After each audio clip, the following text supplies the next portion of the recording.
الم تر کیف ضرب اللہ مثلا کلمۃ طیبہ، لوگو آپ نے دیکھا نہیں ہے کہ وہ کلمات جو زبان سے نکلیں اور پاکیزگی کے ساتھ نکلیں، وہ جملے جو ادا ہوں تو پوری ذمہ داری کے ساتھ ادا ہوں، وہ لفظ جن کو اگر بولا جائے تو تول کے بولا جائے، اللہ مثال دیتے ہیں مثلا کلمۃ طیبہ، ان پاکیزہ کلمات کی مثال ایسے ہے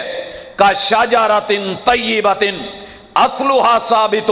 وفرعها فی السماء، ان کی مثال ایسے ہے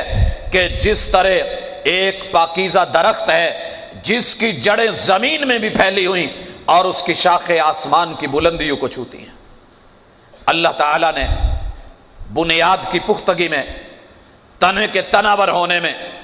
اور درخت کی بلندی اور عروج میں، اور اس کی شاخوں کے آسمان کو چھونے میں، اور اس کے ساتھ مالک فرماتے ہیں کہ تؤتی اکلھا کل حین باذن ربھا،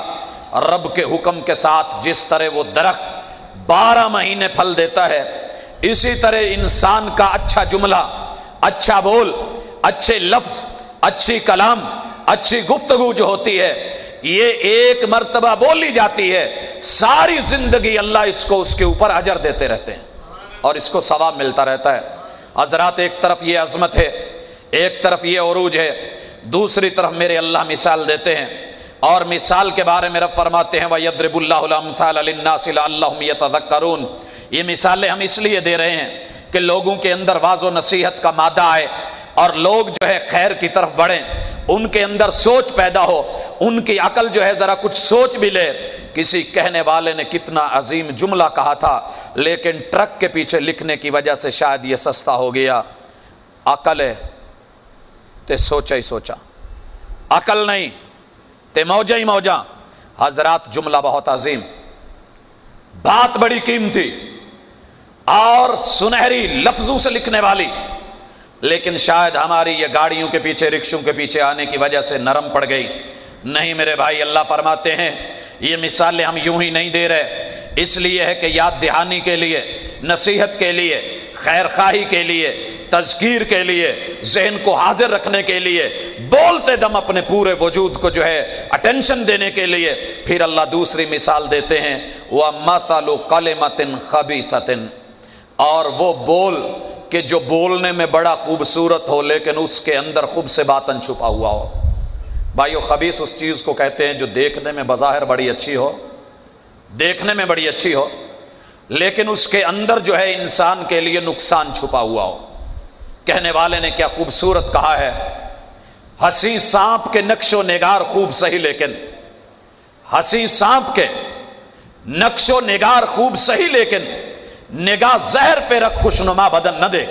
سانپ کا بدن بڑا خوبصورت ہے، حسین بھی ہے، اس میں جمال بھی ہے، خوبصورتی بھی ہے، اس میں نقش بھی ہے، لیکن ہنسی سانپ کے نقش و نگار خوب سہی، لیکن نگاہ زہر پہ رکھ خوشنما بدن نہ دیکھ۔ یہ خوبصورت بدن دیکھنے میں اور ہے، اس کے اندر تیرے لیے خوب سے باطن چھپا ہوا ہے۔ تو حضرات، ایک بول جو دیکھنے میں خوبصورت ہو لیکن پیچھے نیت بری ہو، ارادہ برا ہو، ذہن برا ہو، مائنڈ برا ہو، اور اس کے پیچھے جو ہے انسان کی کوئی سوچ غلط کار فرما ہو، اللہ اس جملے کو کلمۃ خبیثہ بول رہے ہیں، اور میں کہتا ہوں کہ وہ جملہ انسان کے لیے ایک زہریلے سانپ اور ناگ سے کہیں زیادہ خطرناک ہے، جو دیکھنے میں خوبصورت ہے لیکن اس کے اندر انسان کے لیے خباثت اور نقصان چھپا ہوا ہے۔ اللہ اس کی مثال دیتے ہیں کشجرۃ خبیثۃ اجتثت من فوق الارض ما لها من قرار، اس کی مثال اس درخت، اس جو ہے جھاڑی نہیں بلکہ اس بیل کی طرح ہے۔ وہ بیل کہ ایسے جو ہے پودے کی ہے جو زمین کے اوپر ہے، اگر اس کو کوئی ہاتھ سے کھینچے تو ہاتھوں میں آ جائے، ما لها من قرار، جس کی کوئی بنیاد نہیں، کوئی بیس نہیں، اور اس کو قیام نہیں، اس کو دوام نہیں ہے۔ حضرات، آپ نے حنظلہ کا پودا دیکھا ہوگا، آپ نے کوڑ تمے کی بیل دیکھی ہوگی، یہ صحرا کے اندر، ریت کے ٹیلوں کے اندر، اور اگر آپ اس کو ہاتھ دیکھیں بظاہر اس کا پھیلاؤ بہت زیادہ، دیکھنے میں سرسبز ہے، اور اس کو لگا ہوا پھل دیکھنے میں خوبصورت ہے، رنگ میں خربوزہ ہے، دیکھنے میں بڑا پیارا لگتا ہے، نظروں کو بھاتا بھی ہے، انسان سمجھتا ہے کہ بڑا میٹھا ہوگا، لیکن اللہ نہ کرے اس کے اوپر کاٹ کے کوئی زبان رکھ لے تو یہ اسے کوڑ تما کہتے ہیں۔ اس کی زمین کے اوپر پھیلاؤ بہت ہے لیکن اس کی جڑیں کسی قابل نہیں۔ پہلے تو کوئی زبان پہ دیکھ کے شاید رکھ لے، لیکن جب رکھے گا تو ما لہا من قرار، اسی وقت تھوک دے گا، نگل دے گا، زبان قبول نہیں کرے گی، باڈی اور جثہ قبول نہیں کرے گا۔ جس طرح اس کو زبان پہ قرار نہیں ہے، اسی طرح دنیا کے تختے کے اوپر اس طرح کی بات کو کہ جس کے اندر دیکھنے میں خوبصورتی لیکن حقیقت میں کسی کے لیے برائی چھپی ہے، اس کی بھی اللہ کے ہاں کوئی ویلیو نہیں ہے۔ حضرات، جب حقیقت یہ ہے تو آئیں سب سے پہلے خوبصورت کلمات اور جملوں کی قیمت دیکھ لیں۔ میرے محبوب فرماتے ہیں، بخاری کی صحیح روایت ہے اور کتاب التوحید کے اندر امام بخاری رحمہ اللہ بالکل آخری روایت لے کر کے آئے اور آپ اس کے اوپر درس بخاری بھی سنتے ہیں۔ آقا علیہ الصلاۃ والسلام فرماتے ہیں،